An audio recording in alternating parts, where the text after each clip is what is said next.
दर्शकों, आप सभी को होली की हार्दिक शुभकामनाएं। इसी के साथ बड़ी खबर लेते हैं। पुलिस ने आज बड़ी होली के पर्व पर कार्रवाई करते हुए बाड़मेर के नामी तस्कर जसवंत उर्फ जसिया को गिरफ्तार किया है। साथ ही उसके आरोपी हिस्ट्री शीटर नारायण को भी गिरफ्तार करने में सफलता हासिल हुई है। बाड़मेर के मादक पदार्थ विरोधी यूनिट के महानिरीक्षक विकास कुमार ने जानकारी देते हुए बताया कि होली के पर्व पर एक बड़ी कार्रवाई को अंजाम दिया है और उसमें बाड़मेर के हिस्ट्री शीटर जसवंत उर्फ जसिया व नारायण लाल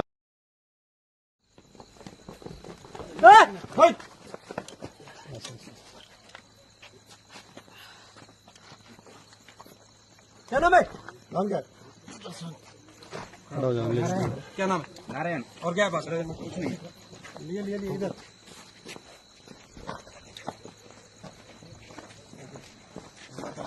क्या पास है?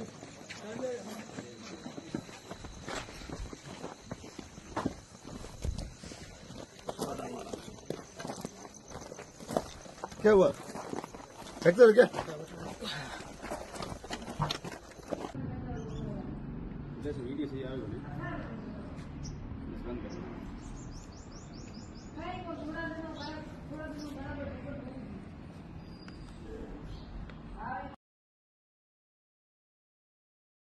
पूर्व संध्या पर अफीम एवं डोडा चूरा की तस्करी के एक स्वयंभू सरगना प्रमुख सूत्रधार और इलाके के बेताज बादशाह पर एएनटीएफ और बाड़मेर पुलिस की संयुक्त टीमों ने पुनर्मूषिको भव प्रहार किया है। कभी लखटकिया इनामी रहे।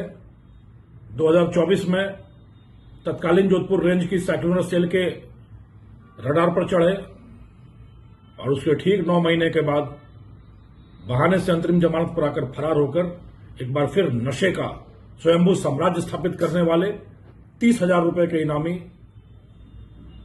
बड़े तस्कर जसवंत उर्फ जसिया उर्फ जस्साराम पुत्र रत्नाराम निवासी बायतू बाड़मेर को एक बार फिर नाटकीय तरीके से गिरफ्तार कर सकने में एएनटीएफ और बाड़मेर पुलिस की संयुक्त टीमों को एक बड़ी सफलता मिली है। और आम के आम गुठली के दाम की तरह उसके साथ ही एक बड़ा हिस्ट्री शीटर जो स्वयं भी इनामी बदमाश था, नारायण राम पुत्र लिखमा राम निवासी बलदेव नगर बाड़मेर को भी साथ ही साथ गिरफ्तार करने में सफलता मिली है। इस अपराधी के कब्जे से एक पिस्टल, करीब 55 राउंड जिंदा कारतूस, एक चोरी की हेलिक्स टोयोटा गाड़ी, 3 मोबाइल, 400 ग्राम अफीम का दूध और करीब 11 लाख रुपए की रकम बरामद हुई है। यह एक ऐसे स्वयंभू सरगना, एक ऐसे बेताज बादशाह की सल्तनत के सफाई की कहानी है जो लगभग 20 वर्षों तक निर्बाध, निष्कंटक एवं निरंकुश तरीके से नशे का साम्राज्य चलाता रहा, उसका बादशाह बना बैठा रहा और कभी उस पर पुलिस हाथ नहीं डाल पाई। 3 बार इसने पुलिस की दबिश, घेरेबंदी से बचने के लिए पुलिस पर फायर झोंका, पुलिस कर्मियों को चोटिल किया और बड़े आराम से भाग निकला। ट्रिगर हैप्पी जस्साराम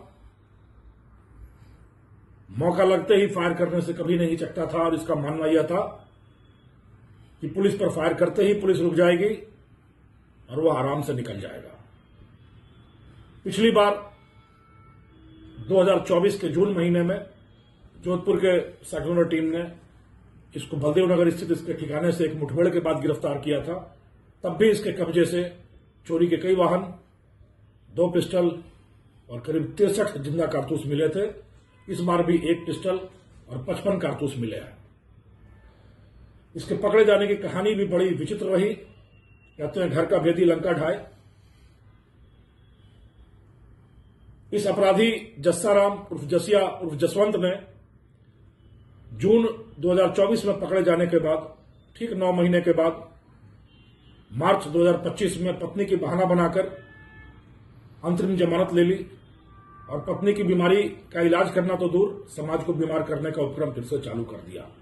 पूरी शिद्दत से, पूरे मनोयोग से इसने फिर से तस्करी का वही पुराना धंधा शुरू किया और अंतरिम जमानत समाप्त करके अप्रैल में वापस जाने की बजाय फरार हो गया। फरारी ऐसी कि नशे का अनवरत सिलसिला जारी हुआ, तस्करी का अनवरत सिलसिला जारी हुआ, केस दर केस दर्ज होते गए और यह एक बार फिर से 30,000 रुपए का इनामी बन बैठा। इस बार छोटी सादड़ी से 10,000 रुपए का और बालोतरा से 20,000 रुपए का इनाम इसके ऊपर घोषित था और यह फिर एक बार इस इलाके का तस्करी का स्वयंभू सरगना बन बैठा। इस बार नजर पड़ी एएनटीएफ टीम की इसके ऊपर। इस अपराधी की आदत थी कि जब भी यह कोई सफल ट्रिप करके तस्करी का आता तो बड़ी पार्टी करता था और उन पार्टियों में नशे का कारोबार होता, खूब शराब की पेगी लगाई जाती और नशे में धुत होकर यह अपने साथियों के साथ गाली गलौज करता था। ऐसे ही अपने किसी साथी के साथ यह लगातार गाली गलौज करता रहा। होली की पूर्व संध्या पर इसने एक बड़ी पार्टी का आयोजन किया। उस पार्टी में वह साथी भी आमंत्रित था। उसने इस बार बदला लेने की सोची और धीरे से चुपके से एएनटीएफ को उस अड्डे का पता, ठिकाना और समय सारा कुछ बता दिया। एएनटीएफ की टीम ने बाड़मेर पुलिस को साथ लिया। जब पार्टी पूरे शराब पर थी तो मुखबिर का इशारा पाते ही टीम ने बाज की तरह उस पर हमला किया और इसके पहले कि वह पिस्टल उठाकर प्रतिक्रिया दे पाता, उसको दबोच लिया गया और इस तरह पटाक्षेप हुआ। एक बार फिर पुनर्मुशिको भवा किया गया इस अपराधी जस्साराम के आपराधिक सल्तनत को। इसी तरीके से नारायण राम जो पकड़ा गया, इसके साथ ही मिला, उस पर भी इनाम है। वो बाड़मेर का पुराना हिस्ट्री सीटर है और फरार होने के बाद जस्साराम का दाहिना हाथ बनकर लगातार दोनों मिलकर तस्करी की दुनिया में बड़े बड़े हाथ मार रहे थे। इस अपराधी के गिरफ्तार होने से दो चीजें सामने आई। पहली यह कि व्यवस्था में कमियां खोजकर बहाने से अपराधी जमानत पर बाहर आकर फरार हो जाते हैं और फिर से तस्करी की दुनिया में बेताज बादशाह बन जाते हैं। दूसरी यह चीज कि इन अपराधियों को सुधारने की जो कवायद है उसको और मजबूत करने की जरूरत है, क्योंकि 9 महीने जेल में गुजारने के बाद जब यह बाहर निकला तो ज्यादा चतुर, ज्यादा सतर्क, ज्यादा मुस्तैद और ज्यादा जालिम तस्कर बनकर बाहर निकला और इसने अपना धंधा ज्यादा तीव्रता एवं द्रुत गति से चलाया।